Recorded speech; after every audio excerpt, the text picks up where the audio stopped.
en la última bienal estar a cargo de un seminario que era analizar todo este tema del cuerpo y de la puesta en escena de la acción performática y de diferentes cuestiones que tienen que ver con la escena a lo largo del siglo XX y de los medios, ¿no? Que trabajamos cine, video, multimedia, televisión, hasta llegar a este universo más que de post-verdad, post-media, ¿verdad? En relación a esta desaparición de los medios analógicos y toda esta, digamos, esta migración hacia lo digital que tampoco fue demasiado trabajada. Entonces, a partir de eso, nada, como que pudimos trabajar algunas obras y acciones que incluso en algunos casos analizamos obra de José Alejandro, y también, bueno, no es casualidad que estén estos dos tótems, hay tres artistas acá, ¿no?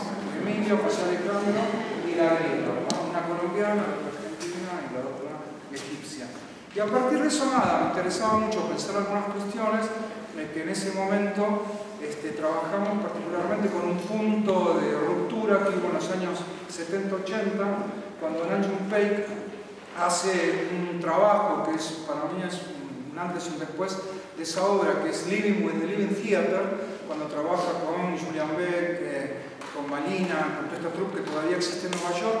Y ahí fue que Paik construye algo con esta gente, ¿no? Muy cercana a la performance, a un teatro que marcó una ruptura durante muchos decenios, y donde Paik construye un documento, una obra única, en donde hay una reflexión muy grande sobre la acción de filmarla. ¿Qué implica, en este caso, grabarla en video, trabajar con archivos, hacer toda una lectura de la trayectoria de dos personas que marcaron la historia del teatro? De hecho, Malina podría seguir con su teatro en Manhattan, y además había todo un trabajo con archivos súper fino, que es una cosa que me preocupa mucho, ¿no?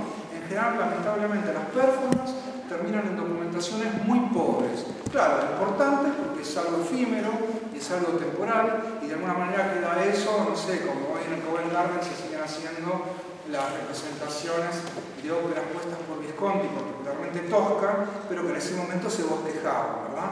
Pero claro, ¿qué implica construir una obra a partir de una acción performática o de gente que está en las artes escénicas, en donde el mismo Paik hace una reflexión sobre la acción de hacerla, y podríamos decir que hay como una acción performática del mismo Paik, que también la hace en Zenford TV y en otras obras, en donde la cámara va trabajando de una manera muy ruptural en relación a lo que son estos trabajos, y a partir de ahí aparece algo que a mí me parecía muy importante, y que en el caso de ellos dos me parece que es muy fuerte, que es la cuestión del autorretrato. En el caso acá de nuestro amigo argentino, existía una obra impactante. Yo tuve el privilegio de ver algunas de sus representaciones. Claro, le comentaba ahora, ¿no? ¿Cuál es el resultado posterior de todos esos archivos que a mí me parecen trascendentes, de cómo trabajarlos para construir una obra, ¿no? ¿Qué implica, a la par de hacer una obra performática, registrarla, trabajarla, hacer puesta en escena, armar un montaje que de alguna manera sea también una obra construida y que se presente como obra de arte y no como documentación? Lo mismo podríamos decir con algunas obras de José Alejandro. Yo quería que pusiesen, habrán visto la imagen que anuncia el evento de hoy, que es este trabajo increíble que hizo el Museo de Cera en Santander, ¿verdad? Que de hecho la cámara no la hiciste vos, sino que hay es un museo de cera, que no sé si hoy vas a mostrar algo, pero en todo caso la imagen me parece que no es casualidad que lo hayan puesto como imagen del evento de hoy, en donde precisamente para mí hay una acción performática muy compleja, que en este caso tiene que ver con un archivo de una filmación que no es directamente de él, o en otros casos algo parecido a lo que hace con los archivos de televisión, y de alguna manera la modificación, la ruptura, los efectos, en este caso la voz de José Alejandro, es la que marca una parte de reflexión, de pensamiento, donde esas imágenes se convierten en otra cosa. No es la documentación sobre el museo, sino es una visión sobre la política colombiana, relaciones internacionales, el conflicto, todo un teatro de atracciones que en este caso están con gente inerte, que además son maniquíes, ¿verdad? Un museo de cera que creo que se va a volver muy famoso por el trabajo que hizo José Alejandro. Entonces, a partir de eso, me interesaban estos vericuetos, incluso vericuetos de locos, ¿no? De lugares. Yo acabo de estar en el Museo del Chopo, donde estoy trabajando en 2 horas en otro lugar, que es el Laboratorio de Arte Remés de México, y es como que quedó un aura del trabajo que hicieron el año pasado en noviembre, cuando llevaron esta muestra que se hizo en su momento en Osde, que es una acción más que muestra una acción escénica, y me llamaba mucho la atención, ¿no? Lo que se vio en Osde, lo que se vio en el Choco. No había documentación, entonces había como unos materiales que hizo Lunam, pero siempre me parece eso, ¿no? Que la documentación no respeta una obra que llevó mucho tiempo.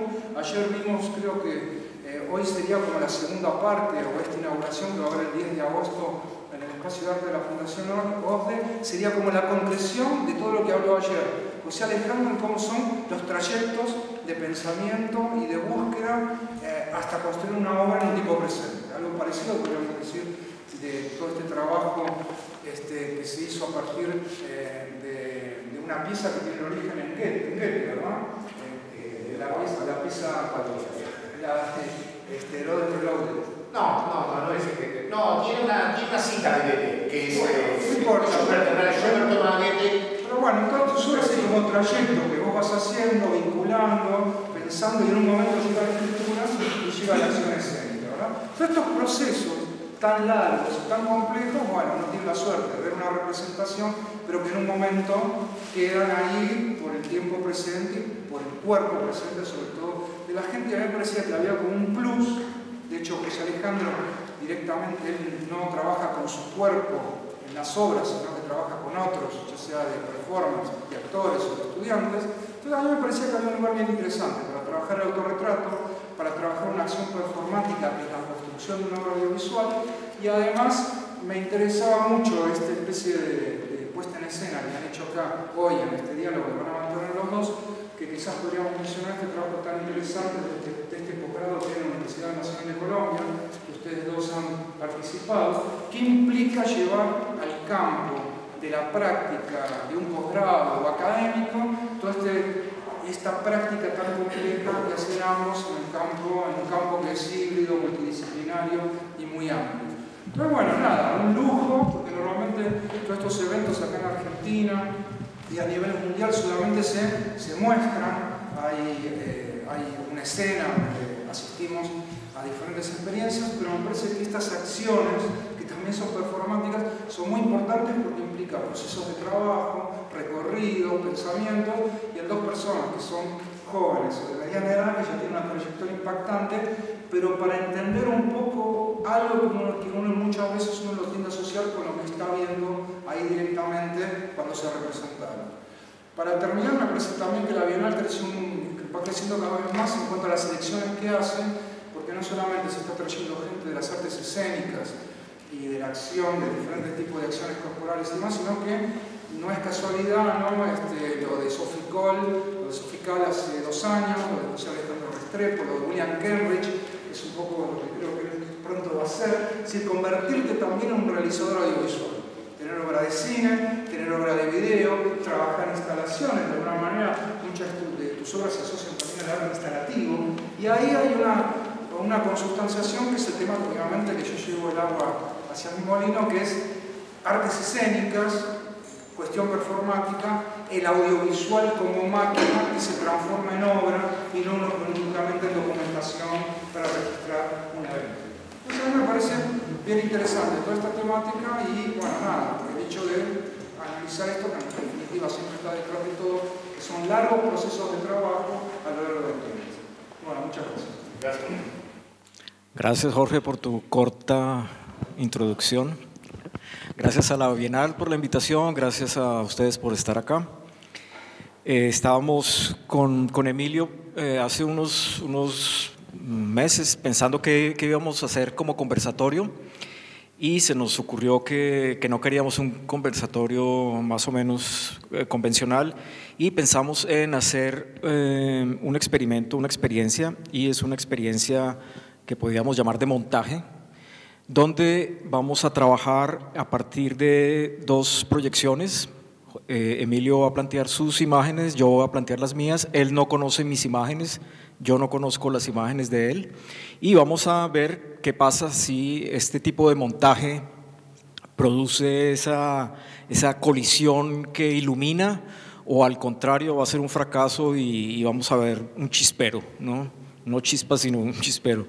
Y Por otro lado, había una motivación también inicial que podría como consolidar un poquito como cierta unidad, y fue un episodio que sucedió en la Bienal pasada, a partir de la conferencia que dio Marina Abramovic, que yo no, pues la vi en internet, pero no la vi, donde me pareció realmente casi que escandaloso la manera en que ella simplifica las eternas discusiones sobre la diferencia entre performance y teatro, ¿no? Entonces ella decía, la diferencia entre teatro y performance es que en el performance la sangre es sangre y en el teatro la sangre es ketchup, ¿no? Cosa que obviamente es tan simplificante que ofende, y me parece que, o por lo menos fue una motivación para que enfocáramos un poquito este diálogo de montaje un poco alrededor de ese problema.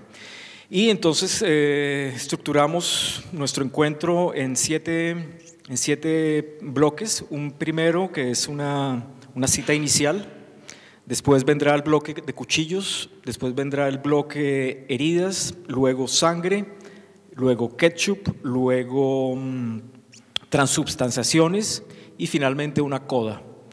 Entonces esperemos que el enigma nos ilumine, o mejor aún que ahonde en el misterio, ¿no? O nos confunda. Bien. Vamos. Vamos.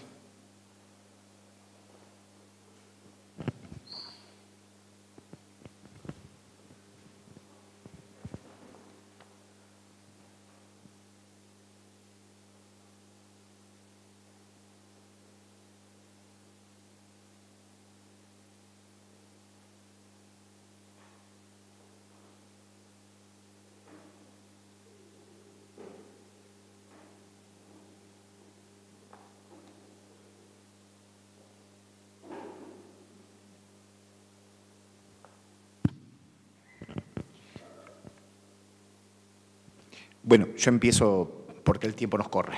En principio, explico básicamente, o te explico a vos y a la gente por qué elegí una cita de Godard, y veo que vos elegiste una. No voy a separar una de otra, ya lo pongo en relación. Empezamos a trabajar en el montaje. De algún modo recurrimos nuevamente a los maestros antiguos, si se quiere, ¿no? Si bien Godard está vivo, está más cerca de Farocchi que de nosotros, por una cuestión etaria, digo. Y estos maestros antiguos reflexionan el cine desde un lugar de corrimiento, de algún modo. Y ese corrimiento, esa mirada del cine o de la imagen en movimiento, la hacen esencialmente en el concepto de montaje. Vale decir, son cineastas o son artistas que de algún modo no trabajan sobre la captura propia de la imagen, sino sobre la división de la imagen. Y esa división de la imagen es la puesta en valor de una imagen en relación a la otra. Y creo que de algún modo tanto Farocchi como Godard, con esta idea de la imagen, de buscar una imagen apropiada, una imagen justa, como dice Godard, buscar la imagen justa y lejana, o lejana y justa, que para mí es un término poético, pero al mismo tiempo clínico, y que es algo que me desvela, el de encontrar cuál es la imagen posible, hasta dónde distanciarse, pero que esa imagen en la distancia haga la mayor justicia posible para evocar del modo del más poético, del más metafórico, una imagen de lo real. De modo tal que, yendo por el contrario, que creo que va a ser nuestro camino, contraviniendo al dogma de Marina, creo que la sangre es más sangre cuanto más se parece al ketchup, y el ketchup de algún modo es más ketchup cuanto más se parece a la sangre. Y esto es lo que me parece que nos va a llevar a esta charla, ¿no? Sí, creo que no es casualidad que hayamos escogido cineastas, ¿no? De hecho, las grandes reflexiones sobre el montaje se han hecho desde el cine, creo yo, ¿no? Por lo menos Siga Bertov y Eisenstein, ¿no? Y de alguna manera Farocchi también ha sido como una especie de referente interesante cuando él renuncia al cine y pasa al video, ¿no? Y uno de los, digamos, de las propuestas que él plantea, que es muy similar a esta, es la del montaje blando, ¿no? Entonces él plantea dividir la pantalla en dos, ¿no? De manera que se establecen unos diálogos, primero la pantalla 1 con sí misma, con su propio montaje, la pantalla 2 con su propio montaje, su propia edición, y el diálogo entre dos pantallas, ¿no? Eso es lo que Farocchi llama el montaje blando, ¿no? Pero también hay otra cosa que me gusta mucho de lo que dice Farocchi, y es esto de evitar la univocidad del sentido sin perjuicio de la claridad, ¿no? Es un poco también el homenaje a la esfinge, ¿no? Pero fíjate que es exactamente lo mismo que dice Godard cuando dice la imagen lejana y justa. Es exactamente lo mismo. Están diciendo literalmente lo mismo. Es decir, no literalmente lo mismo, pero de dos formas distintas exactamente el mismo concepto. Es la distancia y la claridad al mismo tiempo. Bien, vamos a ver si adelantamos a ver si Vamos. lo logramos.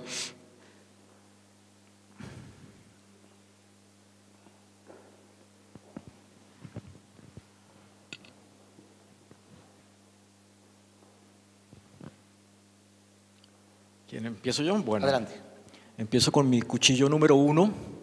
He estado trabajando durante varios años, unos 3 o 4 años, a partir de un archivo de criminalística de 1900, 1910, 1920, que ha sido realmente una aventura increíble de hallar sobre todo dibujos, ¿no? Los dibujos que hacían los peritos criminalísticos de la época, aunque había fotografía ya en la época, pues era mucho más dispendioso y tomaba mucho más tiempo, etcétera, mientras que el perito judicial podía tomar inmediatamente ¿no? la prueba y hacer el dibujo con sus propias manos, que no, por supuesto no son artistas, pero son grandes dibujantes, ¿no? Que tienen esa, digamos, esa torpeza tan importante para un buen dibujante, ¿no?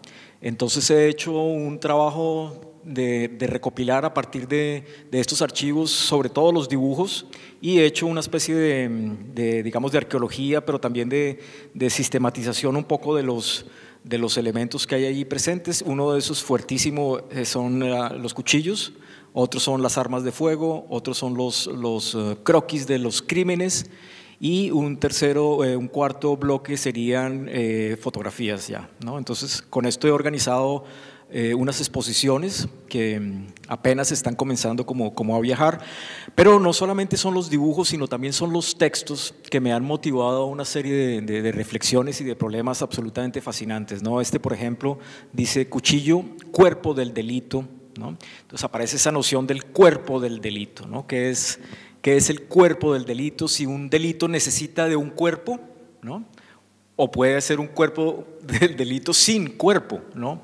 Normalmente en términos de la justicia penal se necesita un cuerpo para que tú demuestres que hay un homicidio, ¿no? Pero esa noción del cuerpo del delito me parecía realmente fascinante, y es una que he estado trabajando a partir de estos dibujos. Hay otras, por lo menos otras 2 más que me interesan, que voy a mostrar más adelante. Bien, me empiezo a divertir porque empiezo a establecer las conexiones. Esta es una foto de un montaje de una apuesta que hice de Woyzeck, de Büchner, y justamente el argumento, la trama de Woyzeck es un crimen, ¿no? Que es el crimen de Woyzeck a María, a su amante. Empecé a trabajar las derivas en relación a la idea de cuchillo, ¿no? Cuando empecé a hacer este trabajo, empecé a darme cuenta que cualquier imagen de las que iba escogiendo podían estar puestas en los diferentes subítems que fuimos eligiendo en función de la perspectiva que se le aplicara. Yo pensé la idea de cuchillo como un corte de un dispositivo sobre otro dispositivo. En este caso, utilizaba dentro del teatro, vale decir, del gesto de la representación, animales reales. Hay un loro que hablaba. El loro es una cuchillada dentro del teatro. El loro es puro presente, el teatro es pura representación, es puro pasado. Es la evocación del presente, es la simulación del presente en el ensayo, que es puro pasado. Y la presencia del animal genera una hendidura en el ojo del espectador que es de verdad un cuchillazo en la mirada. Es decir, cuando aparece un animal en la escena, todo lo que construimos en términos de preparación o de ensayo se desgrana, se desmigaja porque aparece el cuchillazo del animal, de la presencia viva. Y como contrapartida, atrás se ve un letrero luminoso que dice Jedem das Sein, que es el cartel que figuraba en la entrada a Treblinka, que quiere decir a cada cual lo suyo, y de algún modo esa referencia a la entrada de un campo de concentración era de algún modo una forma de generar distancia sobre la literalidad de lo real. Es decir, con lo difícil que es representar tópicos tan monumentales como pueden ser el Holocausto, el gesto era generar esa distancia y graficarlo lo más alejado posible para trabajar esa tensión. Entonces, de algún modo, las imágenes generan esos dos cuchillazos. Uno es sacar, desclavar el cuchillo, en el caso este, y en este caso es aplicar la clavada del cuchillo. Ese cuchillo que tiene una referencia a un episodio eminentemente criminal, como es el caso de Wojciech. Sí, justamente uno de los asuntos que trabajaron los campos de concentración es el problema qué hacer con el cuerpo, ¿no? ¿Qué hacer con el cuerpo del delito? Entonces, toda esta tecnología de los hornos era justamente para hacer desaparecer el cuerpo, ¿no?, de la faz de la tierra. Solo quedan las cenizas, nada más que las cenizas, ¿no? Porque ese es el problema del criminal es ese, ¿qué hago con el cuerpo?, ¿no? No es tan evidente, no es tan sencillo, ¿no? Entonces creo que allí hay un diálogo que es importante y que tiene repercusiones en el presente muy dramáticas con respecto a la desaparición forzada, por ejemplo, ¿no? Que es algo terrible, es no tener ese cuerpo, ¿no?, del pariente desaparecido, ¿no? No hay a quién enterrar, no hay con quién hacer un proceso de, ¿no es cierto?, de catarsis o de duelo, ¿no? Porque no hay cuerpo, ¿no? ¿Seguimos? Vamos.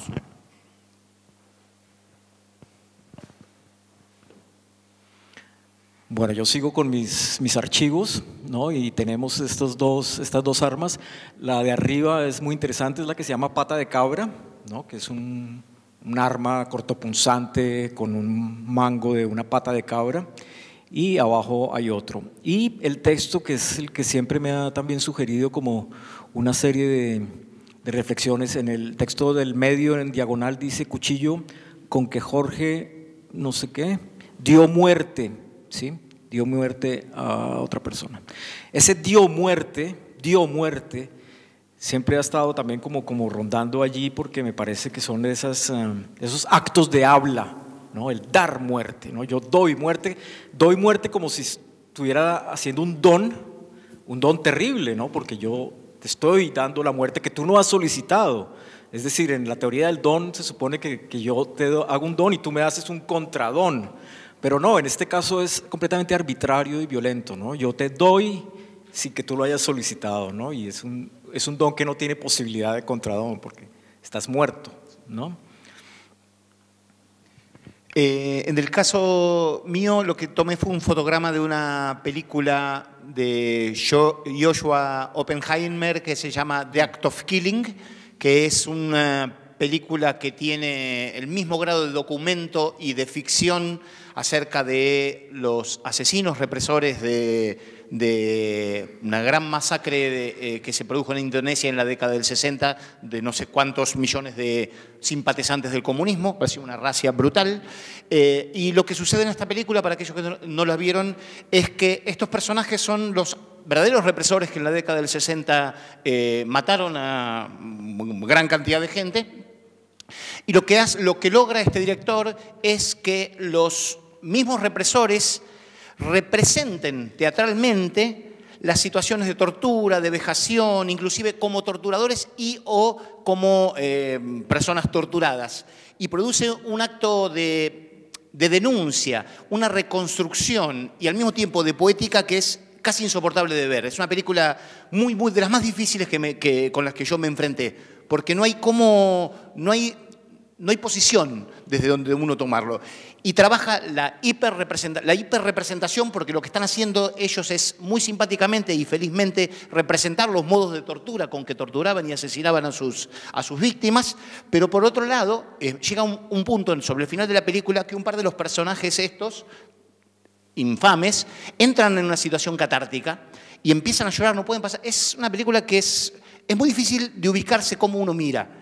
Y tiene todos los grados. El grado de lo real, los personajes son los verdaderos asesinos, los verdaderos criminales, representando 40, 50 años después lo que hicieron realmente, pero de un modo teatral frente a las cámaras. Y por otro lado, lo que sucede con la producción mercadotécnica del cine es una película que recibe muchos premios y viaja a muchos festivales, con lo cual hay una hiperrepresentación de parte del mercado cultural, del mercado económico, que hace que la película todavía se siga representando, alejando de la realidad. Y al mismo tiempo la proximidad de la acción real, porque son los sujetos vivos quienes están dando documento de manera poética de su acción miserable. Entonces parecía que esa tensión entre lo real y lo ficción, jugando todo el tiempo en espejo de ida y vuelta, hace que sean espejos enfrentados que reflejan la imagen hasta el infinito. Lo real hacia un lado y la representación por el otro lado. Sí, me acuerdo que uno de los métodos preferidos justamente era ¿no? El estrangulamiento con este alambre, ¿no es cierto? Que son, digamos, técnicas para dar muerte bastante primitivas, digamos, nada sofisticadas, ¿no? Pero que también tienen un tipo de ventajas, digamos, en términos de criminalística, ¿no? En términos forenses, y es que, por ejemplo, con el cuchillo, a diferencia de un arma de fuego, no hay pruebas de qué arma fue la que se ejecutó, con la que se ejecutó. Tampoco produce el ruido de un fogonazo o de un disparo, sino que es una muerte silenciosa, ¿no es cierto? Tiene características que podría entonces vincularse también al tipo de muerte, ¿no? Digamos, el arma está muy vinculada también, obviamente, al tipo de muerte. Digamos que el arma tiene su ánima, ¿no? Que anima a un determinado empleo, ¿no? De hecho, creo que hay algo que es muy importante en la obra de Borges, es la importancia del puñal, ¿no es cierto? Permanentemente presente en muchos de sus poemas, pero también tiene algo que me gusta mucho, y ahí es donde voy, que el cuchillo no es un cuchillo, el cuchillo es mucho más que un cuchillo, ¿no es cierto? Quería simplemente señalar algunas cosas que dice Borges en Evaristo Carriego, ¿no? Dice: la mano se apresura a apretar la empuñadura que le espera, ¿no? Es decir, el cuchillo está aguardando que alguien lo empuñe, ¿no? Quiere matar, quiere derramar brusca sangre, sueña el puñal su sencillo sueño de tigre, y la mano se anima cuando lo rige, porque el metal se anima, ¿sí? Es decir, hay una especie de ánima que tiene este cuchillo, ¿no es cierto? Y no solamente el cuchillo, los objetos en sí mismos, ¿no? De hecho, es una teoría antropológica interesante pensar que las cosas no son solo cosas y los sujetos son solo sujetos, sino que ahí hay una transubstanciación que puede ser interesante, ¿no? Fundamental, sí. Solamente una cosa en relación, cuando vos hablabas de que el que dar la muerte, el de donar la muerte, ese gesto que parece que es unidireccional y que no tiene contrapartida, porque quien no la solicitó la está recibiendo de todos modos y no puede entregar nada. Por un lado entrega el cuerpo terrenal, pero al mismo tiempo para el pensamiento religioso lo que está dando también es su alma. Vale decir que quien está declarando que dio muerte a, de algún modo está recibiendo una contrapartida. No solo es unidireccional, creo yo, de manera figurada, ¿no? O de manera real, en función de sus creencias y sus pensamientos. Sí, claro, por eso también dar la muerte puede ser darse la muerte también, ¿no? Es una posibilidad lingüística, y también para los musulmanes, por ejemplo, para los guerreros de ISIS, es su manera de llegar ya al cielo, donde Alá, ¿no? Por supuesto, sí. Y pensaba ahora que pensabas en ISIS, que hablabas de ISIS, pensaba en la relación del cuerpo presente y el cuerpo ausente en la guerra contemporánea, es decir, en la contemporaneidad, la desaparición del cuerpo en la guerra como objeto de representación es fundamental desde de las potencias dominantes, es decir, no se ven los cuerpos estallando, volando, desapareciendo, solo se ve su réplica mediatizada. Los únicos que ofrendan el cuerpo son los brutos guerreros de ISIS, que lo que hacen es hacer una ofrenda de verdad de su propio cuerpo, ¿no? Pero eso viene de atrás, ¿no? La misma propaganda nazi en sus documentales sabían claramente que no deberían aparecer muertos porque esto podría desmoralizar al público, ¿no? Pero también durante el 11 de septiembre uno no ve cuerpos, ¿no? Quizás algunos que cayeron del edificio, pero no hay cuerpos, ¿no? Tengo entendido que de la Guerra de las Malvinas tampoco hay documentación de muertos, ¿no? Vamos.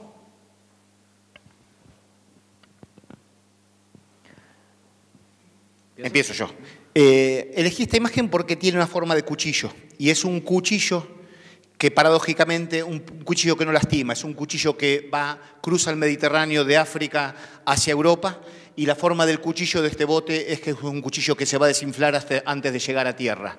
Y aquellos que lleguen a tierra no van a llegar a herir porque son los desclasados del desclasamiento. Pero al mismo tiempo es un cuchillo para el mundo, es una vergüenza para el mundo, esto en términos morales, que suceda y que siga sucediendo, pero que a través de las décadas y a través de la cultura y lo que se supone que mejora al sujeto a medida que pasan al sujeto, al colectivo, a los seres, se va transformando en algo más bochornoso y que más seguimos negando, que es de algún modo el drama de los refugiados, el drama de los migrantes, sabiendo que la próxima migración va a ser de un lado para otro lado, quizás siempre para el mismo lado, desde otro origen, y que de algún modo es, en términos éticos y en términos morales, algo que nos negamos a asumir como un problema, y que sabemos que es eterno, que de algún modo no tiene fin. Bueno, este es mi tercer cuchillo del archivo, facsímil del cuchillo que sirvió a Rodríguez para ultimar a Vázquez. Y me gusta mucho ese ultimar también como otro acto de habla, ¿no? Ayer en la conferencia mencionaba la importancia que tiene esta idea de la performatividad del lenguaje, ¿no? Y me parece que aquí hay unos ejemplos muy bonitos, ¿no? De ultimar, no sé si aquí lo utilizan tanto como nosotros, ultimar, ¿no? Y ese ultimar, pues me parece que también tiene mucho que ver con cierto tipo de puntuación, cierto tipo de gramática, no solamente porque utilice un texto, sino porque hay cierto tipo de cadencias en ultimar, por ejemplo, voy a leer unos fragmentos que me suscitó esta idea, ¿no? El estado de coma, ¿no? Es una coma, es una suspensión, ¿no? Lingüística, ¿no? A punto de morir, cerca del fin, estar en punta, ¿no? El finado es el punto final. Una gramática y una puntuación de la muerte entonces, pero de la vida y de la muerte. El estado de coma en vilo a la espera del final de la frase de la vida. Del coma inducido al ultracomatoso. Toda una escala de profundidad en la pausa, una cadencia en el tempo y en la duración de los intervalos. Variaciones de ritmo, desde la métrica de la síncopa a súbitamente un síncope. A punto de, o sea, cerca del punto final. En punta, el difunto etimológicamente es el que ha cumplido, el que ha pagado la deuda. Deuda del tiempo vivido. La deuda es el tener sin tener. Y por eso salen los deudos a deber, ¿sí? Uno siempre sale debiendo, ¿no? El finado es el que finaliza su vida, o al que le finalizan, quitan su vida, le finiquitan violentamente la vida.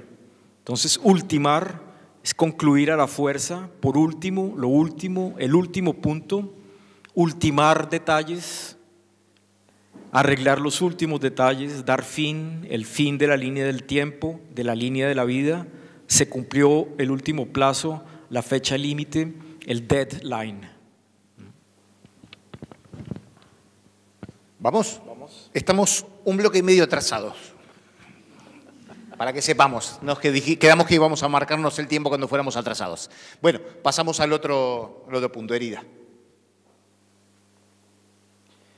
Bueno, comienzo yo. Esto es una intervención urbana que hice aquí en Buenos Aires, pero también que se replicó en diferentes ciudades de Europa y de Europa, se hizo en 3 lugares en Europa y aquí en Buenos Aires, que de algún modo tenía que ver con la puesta en evidencia de los habitantes de calle a partir de la inclusión de 25 muñecos hiperrealistas ubicados en 25 puntos estratégicos de la ciudad de Buenos Aires. El proyecto se llamó Proyecto Filoctetes y en este caso se hizo en el año 2002, muy cerquita de lo que fue diciembre de 2001. Digo esto como para poner en contexto de lo que significaba, va a decir, un momento donde la herida estaba abierta, y de algún modo lo que buscaba el proyecto era era hacer más evidente la herida, es decir, que es una herida que tiene que ser visibilizada y no invisibilizada.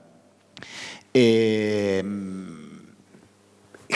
esa herida, esas 7 horas que duró ese proyecto, más allá de lo que era después la documentación en sí, generaba la evidencia de la herida.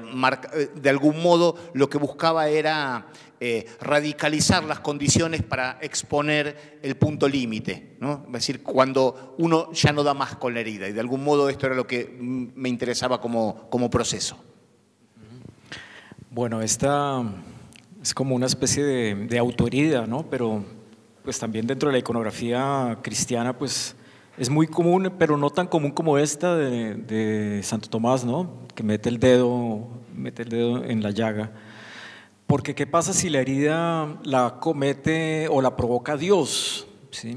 Entonces allí siempre también me ronda un texto de el noruego Knut Hamsun, ¿no? en su obra Hambre, que habla de una herida que está hecha por la mismísima mano de Dios, porque Dios es infinitamente cruel, ¿no? Y entonces dice Hamsun, Dios había metido su dedo en la red de mis nervios y discretamente al pasar había embrollado un poco los hilos. Dios había retirado su dedo y en él habían quedado fibras y finas raicillas arrancadas a los hilos de mis nervios. Y en el sitio tocado por su dedo, que era el dedo de Dios, había un agujero abierto. Y en mi cerebro una herida hecha por el paso de su dedo. Pero después que Dios me tocó con el dedo de su mano, me dejó tranquilo y no volvió a tocarme ni permitió que me sucediera ningún mal. Me dejó ir en paz, pero me dejó con el agujero abierto, ¿no? Es decir, las heridas siempre están abiertas, nunca cicatrizan en realidad, ¿no? De algún modo esa es la relación de las imágenes, ¿no? Es la herida abierta. La herida nunca cicatriza. Que nunca cierra. Sí. ¿Vamos? Vamos.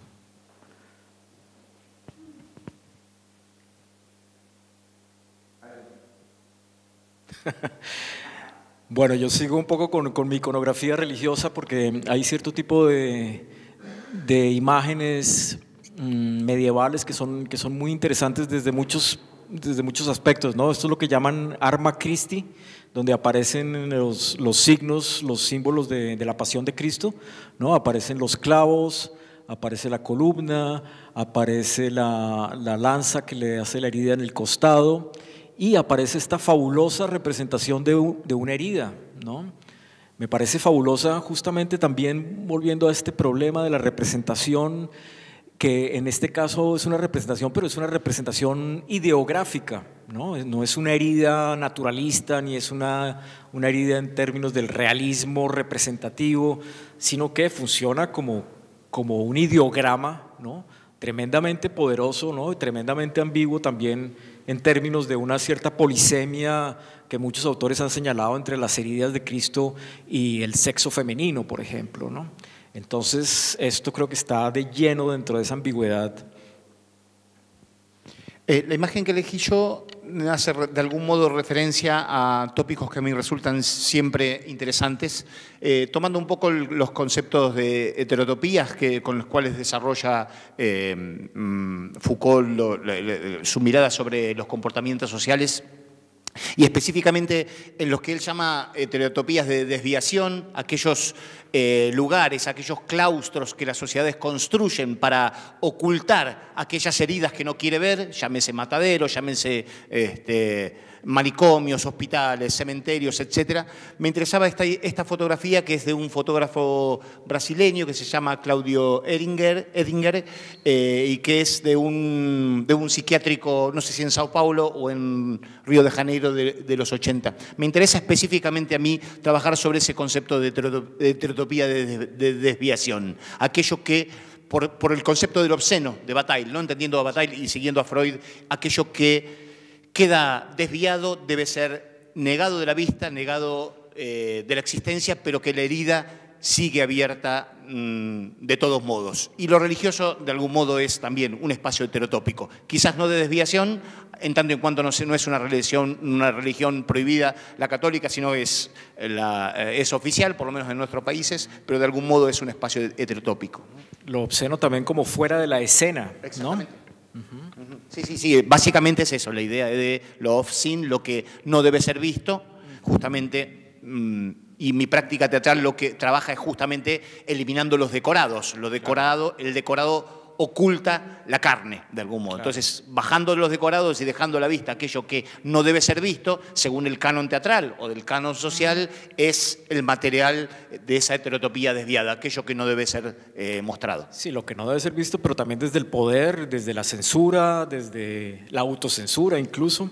Diría, a mí el que más me interesa es justamente desde la autocensura, aquel espectador que busca no ver aquello que no desea ver. Esa es la instancia que a mí más me interesa. O sea, entrar en el contacto más cercano con el espectador y no quedarme en la enunciación de lo macro, porque lo macro nos aleja, ¿sí? Y la culpa la tiene otra, ni el espectador ni el artista la tienen los poderes, y rápidamente es fácil desviar la atención hacia los poderes porque es una enunciación vacía, no tiene efectividad política. En cambio, en la práctica micropolítica de esa relación tensa, obscena entre el espectador y la obra, ahí aparece una producción de política ínfima, pero mucho más efectiva de la enunciación de los poderes, la oligarquía, la sinarquía y todas estas guías que pero derivan, sí, ¿no? Justamente pensando en la obscenidad que esta imagen no tiene, ¿no? Justamente porque renuncia al sistema de representación naturalista, ¿no? Y pasa a otro estado, digamos, simbólico, alegórico, qué sé yo, que es una estrategia de comunicación también muy poderosa y muy válida en términos artísticos, ¿no? Renunciar a la sangre, digámoslo así, ¿no? A la sangre como la concibe Marina, ¿no? Y entrar en el universo de lo alegórico, de lo simbólico. Y en relación al obsceno tenemos claramente ahí la presencia del origen del mundo, es decir, la vagina abierta ofrendándose hacia nosotros. De Courbet. ¿Seguimos?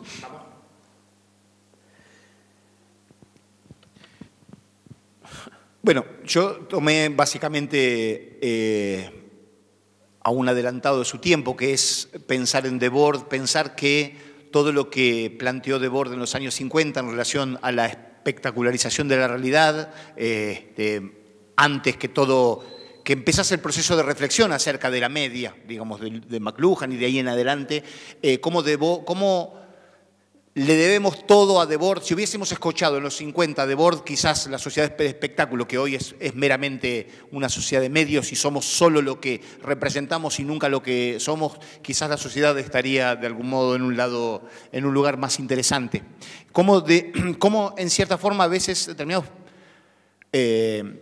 pensadores, determinados artistas, determinados poetas tienen la potencia de hacer una descripción absolutamente precisa de lo que va a pasar en un futuro no muy lejano. Y Debord articula ese concepto de espectáculo recordándolo como sistema de dominación, nace en el siglo XIX con la Revolución Industrial, en tanto y en cuanto se advierte que el espacio del trabajo está ocupado por el sistema de Fabril, vale decir las 8 horas de la fábrica, la masa está inmovilizada porque tiene que trabajar 8, 10, 12 horas diarias, y después cuando sale está libre, y si está libre es peligrosa y por lo tanto en su tiempo libre tiene que ser controlado. Entonces se inventa el concepto de espectáculo, que es ocupar de manera institucional al espectador, al sujeto que se libera del sistema de trabajo para que al mismo tiempo no sea libre. Entonces el espectáculo deviene un sistema amable de dominación. Debord toma eso y plantea el desarrollo del espectáculo a lo largo del siglo XX y se suicida antes de lo que pasó, por suerte para él, en relación a cómo se profundiza la idea de la espectacularización de la realidad. Y me resulta interesante poder, digamos, reivindicar a estos pensadores que han sido denostados, descalificados, maltratados, básicamente por su radicalidad y por su incomprensión en su momento. Sí, esta sociedad del espectáculo seguramente tiene mucho que ver con el barroco, ¿no? Y una definición bellísima del barroco que hace Michel de Certeau es la locura de ver, ¿no? y yo la complemento con la locura de mostrar, ¿no es cierto? Entonces estamos de lleno dentro de este universo iconófilo, ¿no? Iconófilo a morir, lo que plantea unas tensiones muy interesantes con respecto a qué no se puede mostrar, ¿no? Y cuáles son esos límites, cuál es la distancia correcta. Y dentro de este régimen del obsceno, creo que hay por lo menos dos tópicos del obsceno, ¿no? Es el sexo y la muerte, ¿no? Y ahí es donde se debate ese, digamos, ese límite desde el punto de vista del poder o de la censura o de la moral, ¿no?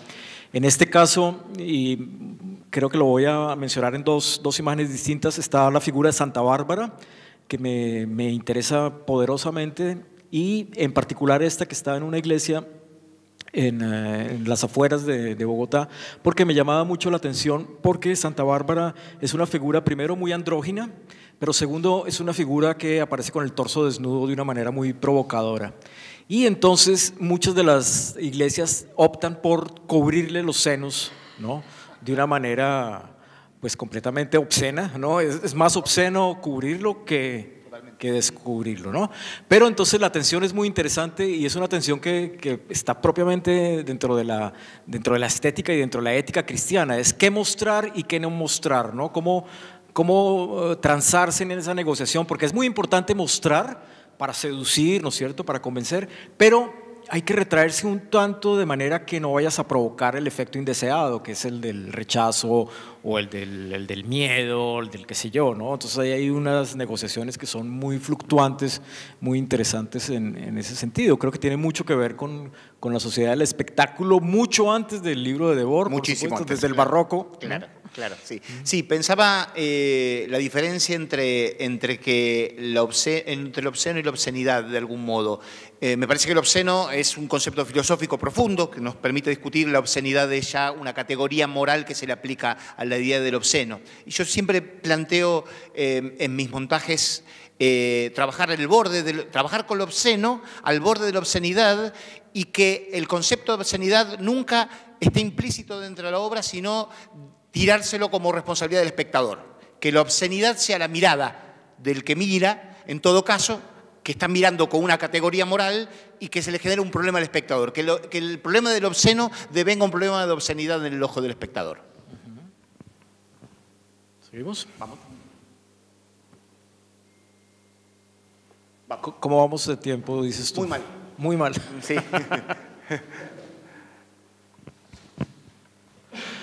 Bueno, esta es la Santa Bárbara a la que me refiero, ¿no? Esto es una escultura del siglo XVII y hay una iconografía amplísima de esta santa, ¿no? Y son de las figuras que a mí más me ha conmocionado realmente, ¿no? En términos visuales, pero también en términos éticos y en términos políticos, ¿no? Por un lado, por lo explícito de este tipo de imagen, pero por otro lado, porque es un tipo de herida que funciona también en los tiempos contemporáneos, ¿no? Digamos, la violencia sobre la mujer, por ejemplo, no matándola, sino mutilándola, ¿no? De un tipo de violencia simbólica que perdura en el tiempo, ¿no? Porque si tú matas a tu enemigo, si tú le das muerte, pues ahí termina su vida, ¿no? Pero en cambio una mujer cuyos senos han sido cercenados, pues esto se prolonga en el tiempo, ¿no? Y se convierte en una violencia perversamente didáctica, ¿no? Es decir, a esta mujer le cortaron los senos para qué o por qué hizo determinada cosa, ¿no? Y yo entré a este tipo de representaciones no por la religión, sino entré justamente por la violencia sobre los cuerpos y la violencia política sobre los cuerpos, ¿no?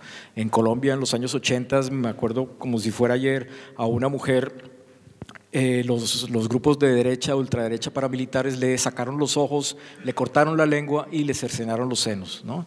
Le sacaron los ojos porque había visto lo que no debía ver, le cortaron la lengua porque habló sobre lo que vio y le cortaron los senos justamente para imprimirle en ese cuerpo, ¿no? la violencia simbólica. Entonces, esta imagen es la que la iglesia anterior quería ocultar. No es exactamente esta, pero es la misma representación y la misma iconografía. Pensaba dos cosas lo que decías en relación a la a la idea de la representación de la violencia. En el caso de la situación histórica colombiana, eso no llegó a transformarse en un gesto de señalamiento ni de representación, como en el caso mexicano, ¿no? Lo que ha sucedido, que trabaja nuestra amiga Ileana Diegues en relación a la representación de la violencia como teatralidad y como indicador de determinados signos que ya devienen información social. Eso me resulta sumamente interesante. Y paso a la imagen mía. La imagen mía era, de algún modo, es un montaje de Ray Lear, y de algún modo pensaba cómo representar la violencia, cómo representar la sangre en la escena. Y me parece que cualquier gesto, para un espectador contemporáneo, desde lo teatral, con todo lo naif que tiene lo teatral, que busque cualquier tipo de veracidad, cualquier tipo de realismo, es como mínimo ingenuo de parte del creador. Y en este caso decidí trabajar con la representación de la violencia, con la representación de la sangre a través del alimento, como el alimento como un fluido, como algo que ingresa, pero al mismo tiempo algo que egresa. Y entonces, de algún modo, el baño de sangre es un baño de guerra de tortas, como los tres chiflados. De algún modo, los hermanos Marx y sus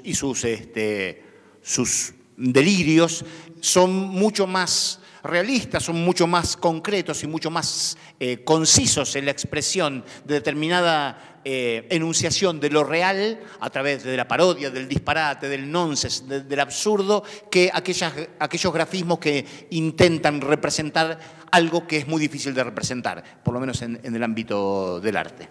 Sí, menos mal ya aparece Shakespeare acá, porque va a ser necesario hablar de Shakespeare. Justamente nada más sangriento que una tragedia de Shakespeare, y nada más verdadero que el ketchup en una tragedia de Shakespeare. Digamos que aquí tú tienes un recurso que podría ser el ketchup también, que es la comida, ¿no es cierto? Y es una alegoría. Había ketchup. ¿No? También. Y no por eso es mentira, ¿no? Creo que es más mentira la sangre. Podría ser más mentirosa, más fraudulenta, más efectista, más oportunista que un recurso teatral bien logrado, ¿no? También pensaba en la imagen que planteabas vos, en otras formas de violencia sobre el cuerpo femenino, pero que derivó también al masculino, que es el control del cuerpo a través de los dispositivos de belleza, del mercado y de la cultura. Es decir, la violencia sobre los senos por implantes, los senos y el resto del cuerpo, es un grado de violencia que a mí me asombra. Me asombra el grado de naturalidad con que la sociedad inscribe ese tipo de reglamento y con que es aceptado eso. Digamos, las consecuencias irreversibles que tienen determinados procesos de embellecimiento del cuerpo, que para mí no tiene nada de bello, todo tipo de procesos, pero como están asumidos como algo que no es violento, de algún modo, o que es una violencia necesaria. Y de qué modo la sociedad asume eso y lo toma como un dispositivo natural. Seguimos.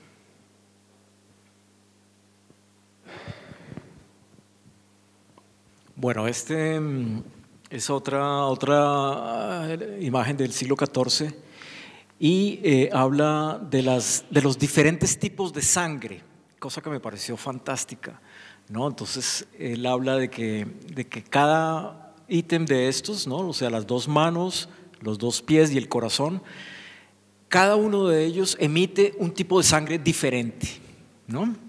Entonces, hay una sangre que aniquila, hay una sangre que purifica, hay una sangre que ilumina, hay una sangre que ilustra y una sangre que nutre, ¿no?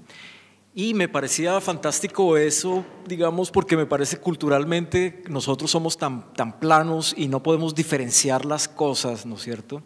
Pensaba, por ejemplo, un ejemplo que me gusta mucho, el de los esquimales, que pueden diferenciar 8 o 10 tipos de blanco, ¿no? De color blanco, ¿no? Dependiendo de su textura, dependiendo de la hora del día, dependiendo de la manera en que caen.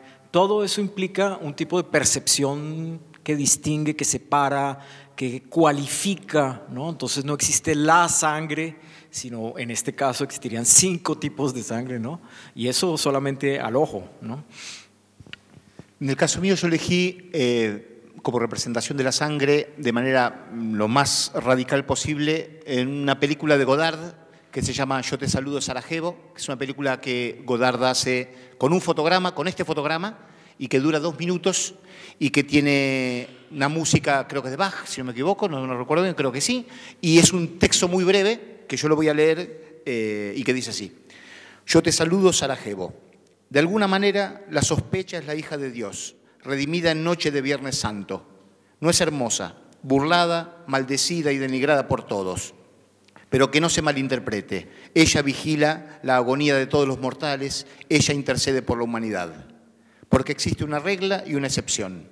La cultura es la regla y el arte es la excepción.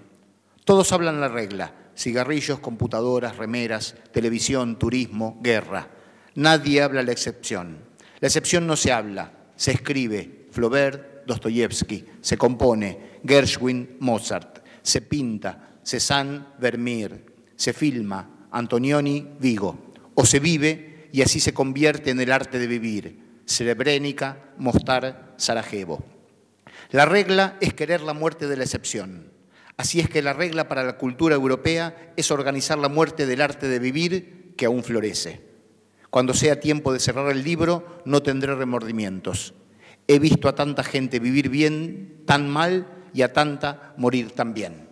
En esos 2 minutos creo yo que Godard sintetiza en términos de pura poética el drama que estaba aconteciendo en Yugoslavia, con el desangre de Yugoslavia y específicamente con el sitio de Sarajevo. Y de qué manera, con qué contundencia, con qué síntesis, con qué minimalismo radical un artista puede entregar una mirada compleja de un conflicto en el que está metido. Me parece que esa síntesis, esa radicalidad es mucho más potente que cualquier noticiero, documento, registro o análisis de algún cronista internacional. Sobre todo de CNN, ¿no? O algún tipo de noticiero de esos. Pero me llama mucho la atención que Godard aluda al Viernes Santo, justamente, ¿no? Y todas estas referencias, digamos, la mía absolutamente anacrónica, ¿no? Pero finalmente esto todavía merodea nuestra cultura occidental de una manera poderosa, ¿no? Nada más, pues, gran parte de la historia del arte tiene que ver con el cristianismo y con la representación, ¿no es cierto?, de toda la iconografía cristiana y la filosofía, ni se diga, y estamos envueltos mucho más de lo que creemos, ¿no? Así seamos ateos, agnósticos o lo que queramos, estamos muy, muy envueltos en toda esta teología política, ¿no?, que es un concepto que también trabajé ayer, que así no lo veamos, está presente. Yo creo que es lo que nos rige, el principio teológico, falocrático del Padre, es el que nos ha construido como humanidad, o por lo menos la occidental, y que nos sigue rigiendo más allá de tener un Papa un poquito más simpático y un poco menos fascista, que lo pongo en duda, pero no importa, y que las representaciones de la religión hoy sean un poquito más amables, que también lo pongo en duda, pero de todo modo nuestra cultura está absolutamente dominada por el pensamiento religioso. Pero también problemas bien interesantes, ¿no? Problemas de, nada más para adelantarnos un poquito, el de transubstanciación, ¿no? Son problemas realmente fascinantes, ¿no? Por supuesto. ¿Vamos? Vamos.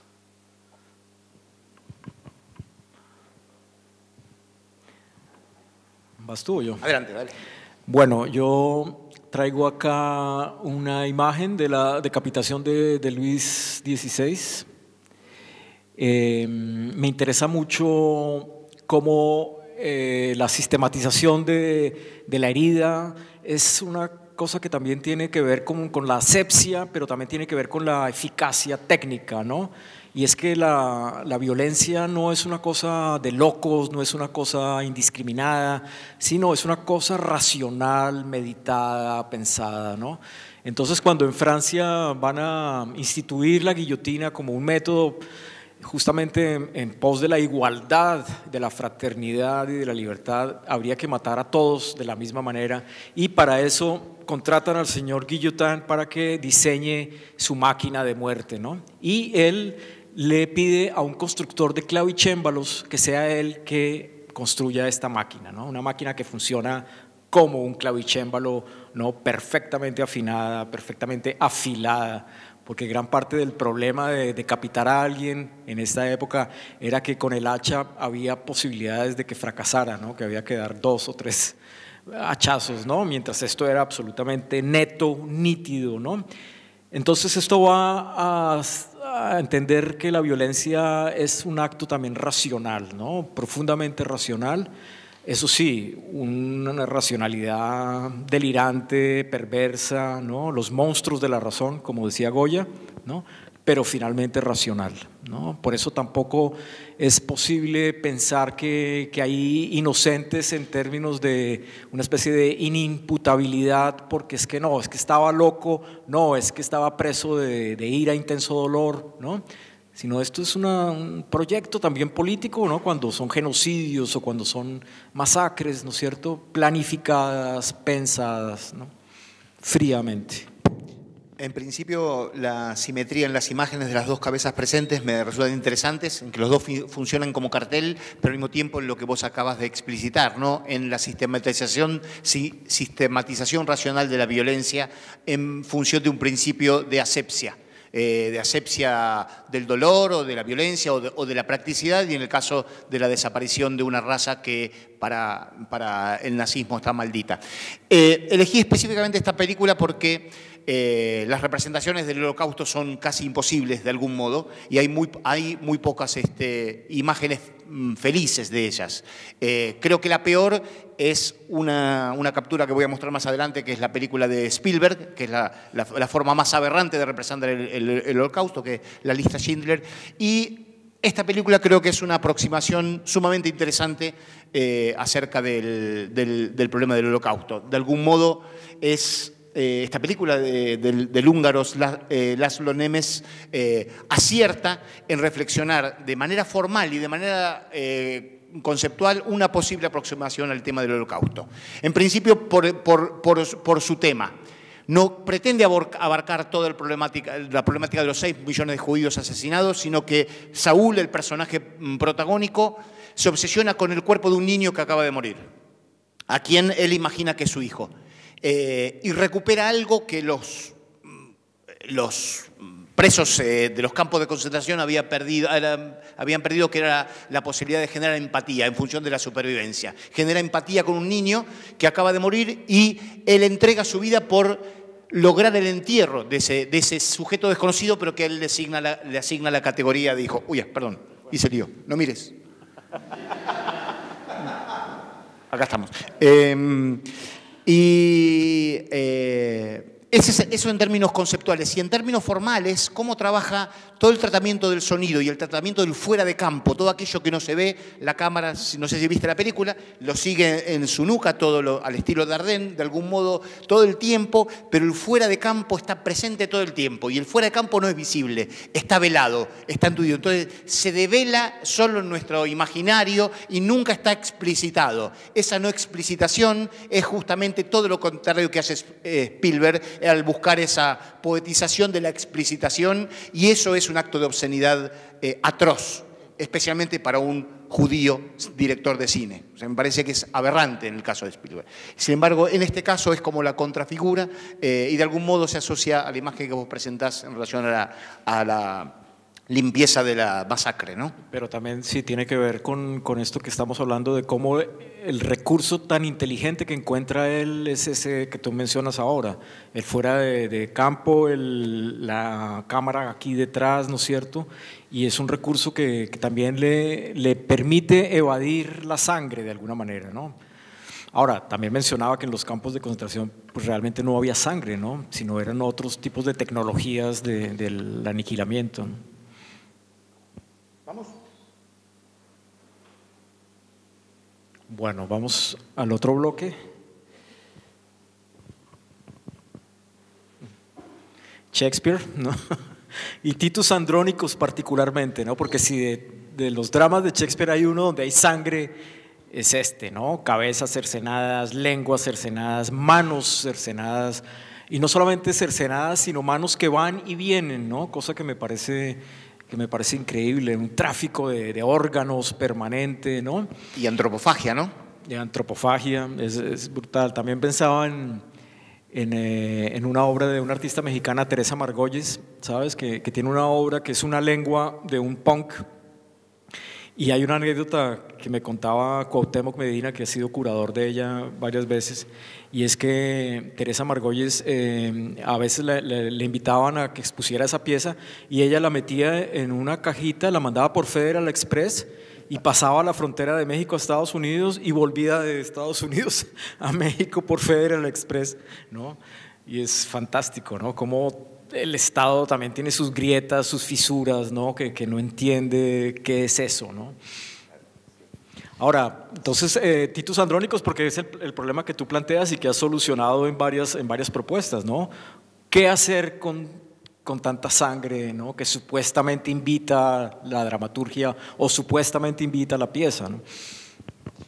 En el caso mío es un performance que hice hace unos años en el que trabajaba con mi sangre. Durante 6 minutos 40 segundos estaba canalizado y perdía sangre de la vena del brazo y que caía a través de mi torso, mientras tenía a un conejo muerto en la mano, jugando un poco con la referencia a la obra de Beuys de los años 60, cómo explicarle el arte, un cuadro a una liebre muerta.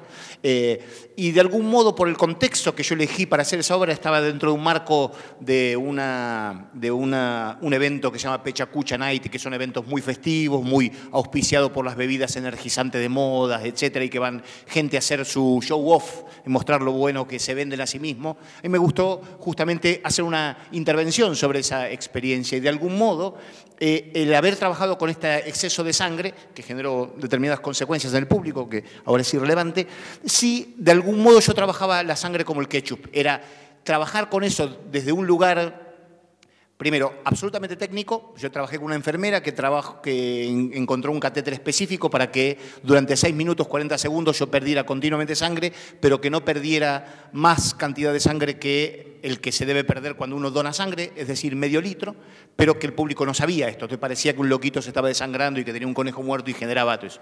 Y el rojo era el rojo del ketchup, y ese rojo ketchup, que para mí era absolutamente controlado, absolutamente teatral. Tengo una máscara mexicana, estoy leyendo un poema. Es decir, estaba todo hiperficcionalizado, sin embargo, esa sangre real, que para mí era ketchup, porque estaba absolutamente controlado como si fuese ketchup, era un tratamiento de color nada más, tuvo consecuencias reales sobre el público, desmayos, ambulancias y este tipo de cosas.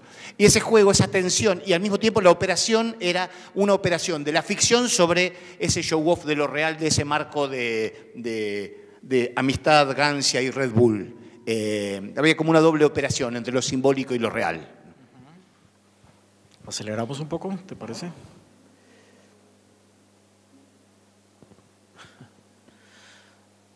Bueno, volviendo a lo ideográfico, ¿no? Yo encuentro este tipo de imágenes y quedo absolutamente pasmado, ¿no?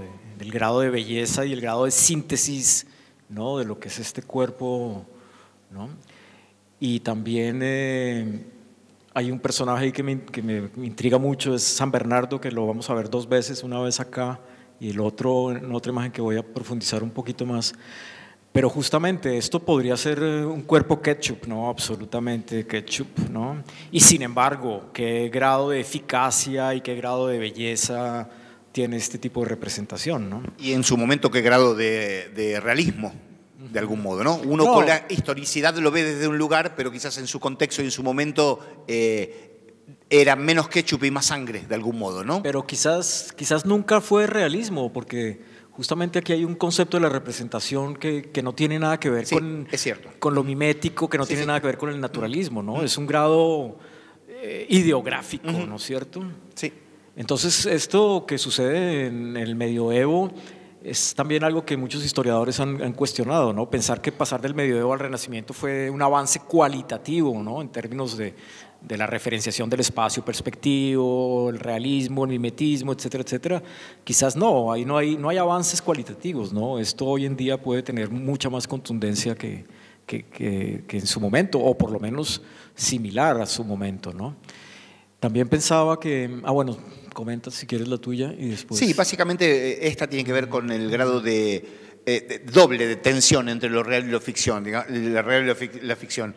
Hay un nivel de preciosismo en la puesta en escena, del uso de los colores, del uso de la cámara, de la actuación del verdugo, de la música que se utiliza en esos asesinatos transmitidos en vivo por ISIS, esas decapitaciones transmitidas en vivo por ISIS, que es bella. Podríamos decir, esta imagen trabaja con los cánones de la belleza tradicional. Sin embargo, lo que está mostrando es un acto monstruoso. Está organizado para que esa belleza imante, capture la mirada y al mismo tiempo ejemplifique en términos claros si es una puesta en escena de la pasión de Cristo, por llamarlo de alguna manera.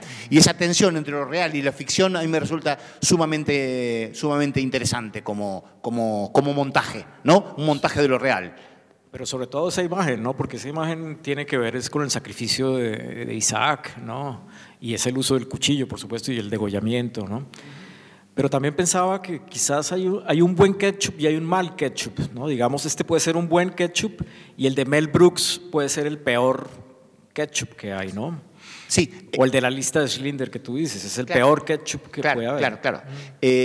Es que de todos hay ketchup bueno, ketchup malo, sangre buena, sangre malo, cuchillo bueno, cuchillo malo, herida buena, herida mala. Esa era la problemática de elegir las imágenes. Desde dónde miraba uno, elegía la imagen para hacer una crítica de la imagen o para que esa imagen sirviese para presentar una enunciación, digamos, afirmativa, de algún modo. Y esto es interesante también, que ese proceso de montaje con el que estamos trabajando hacía que previamente nosotros tuviésemos que hacer un proceso de montaje en función de desde dónde íbamos a posicionarnos para mostrar esa imagen. Sí.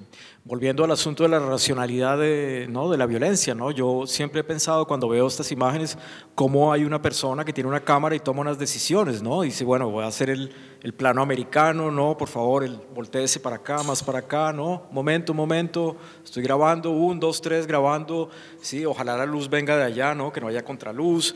Toda una serie de decisiones absolutamente racionales que toman un tiempo, una duración, ¿no? Antes de ejecutar el acto violento, ¿no? Sí, probablemente se haya tenido que repetir, que haya habido, pero que esto ha sucedido. Y hay artistas que han tomado, como Rabia, el artista libanés, que tomó un poco a partir de la documentación de los guerrilleros del Líbano de la década del 70, hizo reenactments o rehechos de grabaciones que salían mal, de discursos de los que se iban a sacrificar, de los que se iban a inmolar, esas despedidas a cámara que hacían, que salían mal, hacían corte, no, vamos de nuevo porque aquí dijiste mal, que a tu mamá no sé cuánto, y entonces, y es de verdad, y después se inmolaba el tipo, pero entonces él encontró ese archivo y empezó a trabajar sobre esas reacciones. Entonces la tensión entre lo real y lo ficcional deviene una cosa magnífica, tremenda pero magnífica al mismo tiempo porque no tiene límites, ¿no? Se deriva ad infinitum. Seguimos. Estamos en tiempo. ¿Nos extendemos un poquito más? Dale, adelante. Bueno, esta es la apoteosis del ketchup, ¿no? Así sea sangre, ¿no? Pero como Benetton, y no solo Benetton, ¿no? Mucha gente se apropia de estas imágenes para unos propósitos no santos, ¿no es cierto? En este caso es exactamente la misma imagen. Es la apoteosis del ketchup. La lista Schindler con la nenita con su tapadito rojo, es exactamente lo mismo.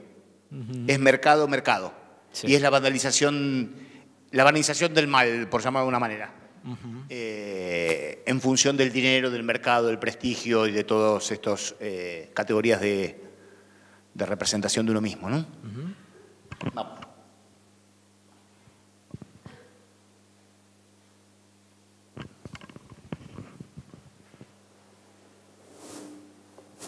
Esto es una urna que contiene el corazón y el cerebro de Jorge Eliezer Gaitán, que fue un prócer, un mártir de la patria, asesinado en 1948, un líder liberal, ¿no? Que probablemente hubiera cambiado el destino del país si lo hubieran elegido, pero pues lo mataron las fuerzas ocultas, ¿no? Pero lo que me llama la atención es un poco el fetichismo que hay, no solamente en términos religiosos, sino también en términos políticos o justamente teológico-políticos, en privilegiar el corazón sobre el cerebro, ¿no? Que el corazón es el locus de los sentimientos, de lo bueno, ¿no? De lo humano, mientras el cerebro es otra cosa, pero además que están separados, que es realmente lo que más me inquieta y me incomoda, ¿no? Como si no hubiera una transubstanciación entre pensar y sentir, ¿no? Y sentir y pensar, una sensibilidad inteligente, una inteligencia sensible, ¿no? Sino que están completamente dicotomizados, ¿no? Además del acto pues fetichista de guardar esto, ¿no? Así como analizan el cerebro de Einstein, ¿no? A ver cuál es el secreto de la inteligencia, ¿no? ¿Por qué estás como encintado la urna? Esa? Porque esto es una foto clandestina, ¿no? Está completamente oculto, no está visible al público. Eso es oculto. Sí, fue un trabajo de detective, de semiólogo furtivo. Qué bueno. Y yo lo descubrí, lo encontré, lo destapé y tengo algunas pruebas de que efectivamente ese corazón está hecho cenizas. Ah, sí. Y el cerebro también. Bueno, la imagen que tengo yo es de una performance que hicimos en la Bienal, durante la Bienal de Performance pasada, justamente en donde tomábamos en algún momento de la performance el texto que dio lugar a esta charla, digamos el de Sangre o Ketchup, el de Marina Abramovic, y lo que hacíamos era hacer un contramanifiesto justamente para poner en tensión esa relación entre la ficción y lo real.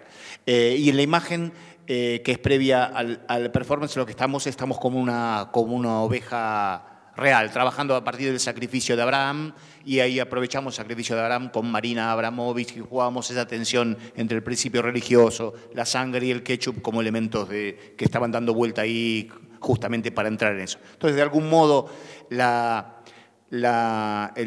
manifiesto de Marina Abramovic y el contramanifiesto que habíamos elaborado nosotros, de algún modo generaba una transubstanciación entre el ketchup y la sangre dentro del marco de la Bienal. Y me parece que de algún modo este tipo de encuentros, o los puntos más interesantes que yo encuentro en este tipo de encuentros, en estas organizaciones, instituciones llamadas bienales, festivales, etcétera, es cuando se da una sinergia interna que tiene consecuencias dentro del mismo proceso y no cuando cada uno viene a mostrar su muestrario de remedios como buen visitador médico, ¿no?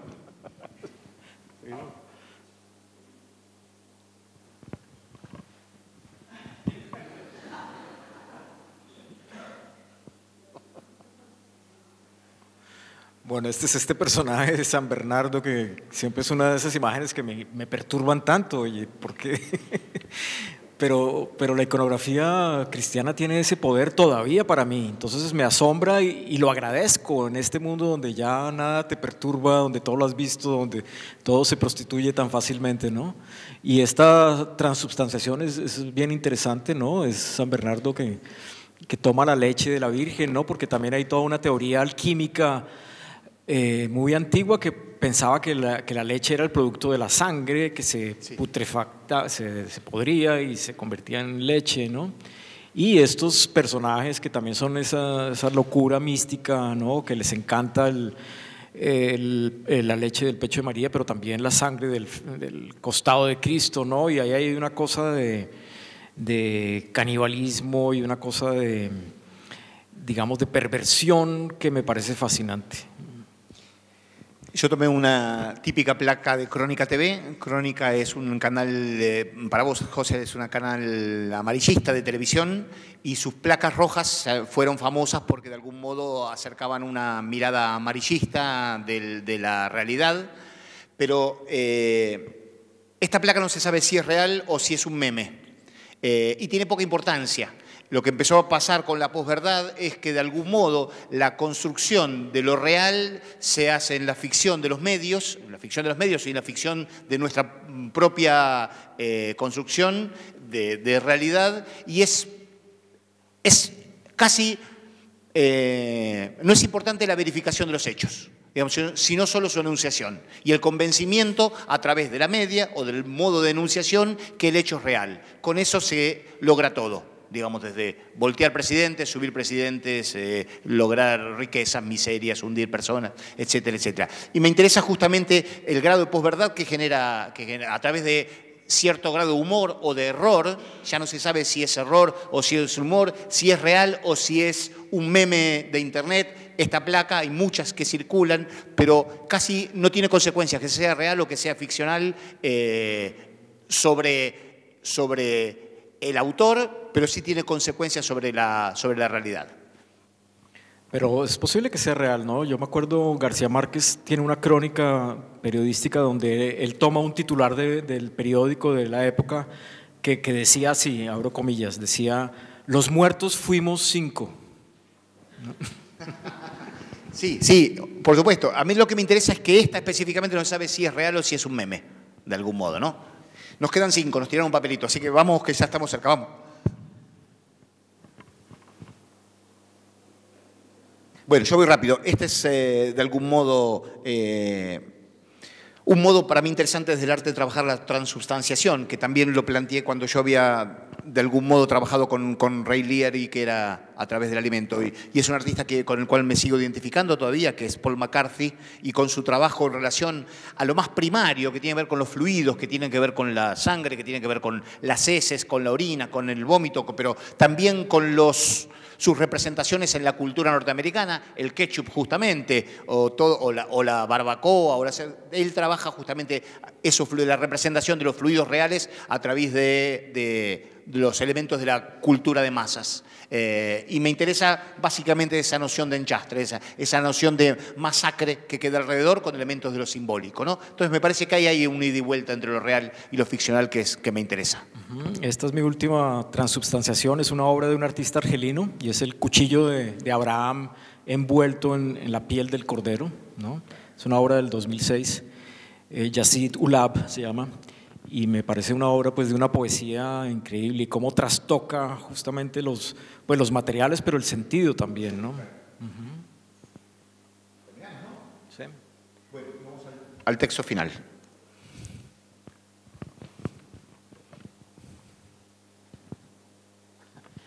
Y sigues con Godard. Esto es un mail que me envía un noticiero de televisión porque quiere una entrevista después de un performance que hizo Tania Bruguera en Colombia, donde armó todo un escándalo completamente premeditado, ¿no? Efectista, y que efectivamente produce lo que ella quiere, y es que repartió cocaína entre el público. Entonces se armó todo un escándalo. Y me escribe el noticiero de televisión: cordial saludo, profesor, mi nombre es Tatata, soy periodista de la unidad de informes especiales, me encuentro trabajando en un informe especial sobre el performance. Por esta razón quisiera hacerle una entrevista para que me hable sobre este tipo de arte, en qué consiste, y explicar si el performance atenta contra la vida humana. Esto último es una polémica generada a partir de la publicación del video del performance sobre la droga la semana pasada. Queda atenta a su pronta respuesta, todavía sigue atenta. No hubo pronta respuesta, ya que la entrevista sería entre hoy, mañana o el jueves. Es buenísimo, claro. Bueno, y esto no necesita más explicación, ¿no? O sea, siguiendo un poquito a Godard, la relación entre la voluntad del arte, ¿no? Que es trabajar sobre la realidad del reflejo, y que la realidad es ese reflejo, ¿no? Lindo juego de espejos también. Sí, tal cual. Bueno, llegamos justo. ¿No hay tiempo para preguntas o no? ¿Sí? Bueno, brillante, excelente. Bueno, tenemos muy poco tiempo, o sea, porque 4 y 10 va a empezar ya Marusic, para el cual están todos invitados, así que vamos a elegir 2 de las mejores preguntas que se les ocurran. 2. Una de este lado y una de este. Miren que si no hacen preguntas los elijo yo al azar, ¿eh? O las hago yo, listo. Bueno. ¿Preguntas? Me estoy enojando. Bueno, realmente estoy muda, fascinada. Me encantó. Vamos a terminar acá entonces porque tenemos el otro invitado. Realmente fue impresionante. Los invitamos a la segunda parte, que vamos a empezar 4 y 10 posiblemente. Bueno, muchas gracias por venir.